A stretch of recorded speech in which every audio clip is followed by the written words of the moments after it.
Hey guys, Les here. Let's talk briefly about cancellation policies. So you're starting your event business, your rental business, your event rental business, and you're wanting to find out, hey, you know, what kind of cancellation policy should I have? Should I be strict? Should I be lenient? And really, I would look at my neighbors, my competition, and see what they're doing. Now, there's a couple of schools of thought. Some people say, don't really look at your competition, rather focus on yourself, your own product, etc. But under my opinion, I think, people are going to be shopping around. They go on Google and they're going to look at the top three or the cheapest three or whatever. They're going to look at a few websites when they want to rent a few tables, chairs, or whatever they're renting. That doesn't really matter in this case. And, if they're a diligent shopper, they might go into your policies and look at the fine print. And maybe their event's outside and they need to know, hey, what if I cancel? What's going to happen?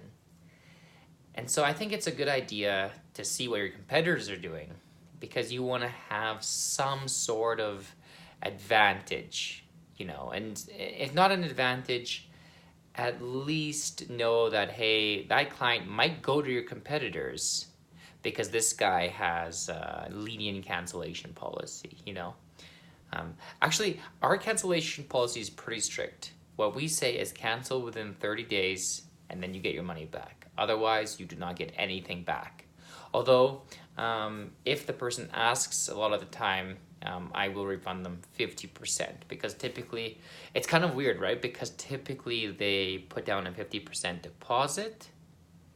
And so I can't be like, okay, well, pay me the rest. Although for bigger institutions, corporations, I have done that before. In my region, some competitors are more lenient. One major guy, by major I mean his business has been around for a while. He has like a 4,000 square foot warehouse, very high ceilings, so multiple levels of racking. And his is, if it's between 14 days and 2 days of the event, or between 2 and 14 days of the event, depending how you think of it. I think of it as time counting down to the event day, so I say between 14 and 2 days. He says you'll get everything back except for 25%. After 2 days, 48 hours, we keep everything. So that's his cancellation policy. Again, mine's cancel. You have to cancel within 1 month, essentially, or 30 days. Technically, 1 month is more like 28 days, but that's another story. That's not what's important here, so we just say 30 days. And actually, that matches the biggest company here in my region, where they also say cancel within 30 days and you get your money back. Otherwise, no money back. And why is this, by the way? Mostly because of weddings. We have a limited amount of wedding, like chairs, for example. We have 500 chairs or whatever it is. That's not exactly what we have, but say we have 500 white padded chairs. And 2-3 weddings can take up the inventory, and then we can no longer supply those types of chairs to a wedding that requires them, and they'll go somewhere else. So it's very important that these clients don't cancel, because if they cancel 15 days before the event, it's going to be hard to get wedding clients who have booked months and months in advance.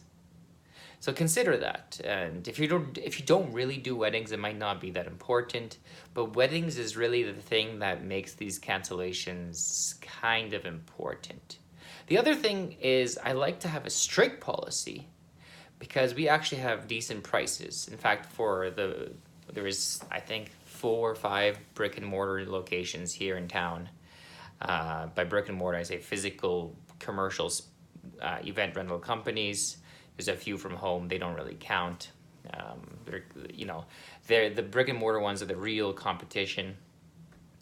And for all the client, and our prices, because we're newer and smaller, our prices are slightly better. I would say they're better than everybody's. We have the best brick and mortar prices. So I didn't also want to be better in every single category. And I don't mind being better in every single category, but I thought to myself, if I'm going to have good prices, I'm going to have a strict cancellation policy. So people know that I'm serious, that we're serious. We're not just a joke. You know what I mean?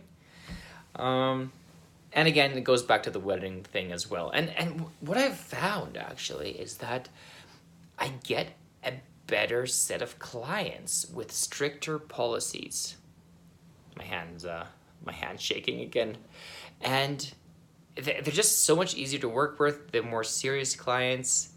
And so I find it okay. I might modify it a little bit because some of these other companies are actually more lenient than me and I kind of feel bad. So I might do like a 50% refund if it's before 2 weeks or something like that. Or maybe I'll put an exception for wedding rentals because really that's where the problem lays. I do want more clients, especially now that we're going into the winter. So anything I can do that will give us an advantage. I might just modify the policy just for the winter time, and then when the summertime comes, when it's busy, I'll change it back to like the strict 30 days. So I might play around with that. I might tweak that around just for the summer, just for the winter time. But anyways, that's my spiel for. Yeah, it's late here now, so my hand. I don't know. Yeah. Anyway, I'm getting older. My hand's shaking away. You know how it is, right?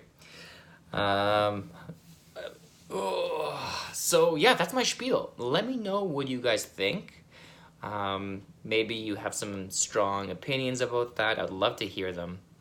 Again, I would kind of compare it to what other people are doing in my region, so that when your clients are shopping around,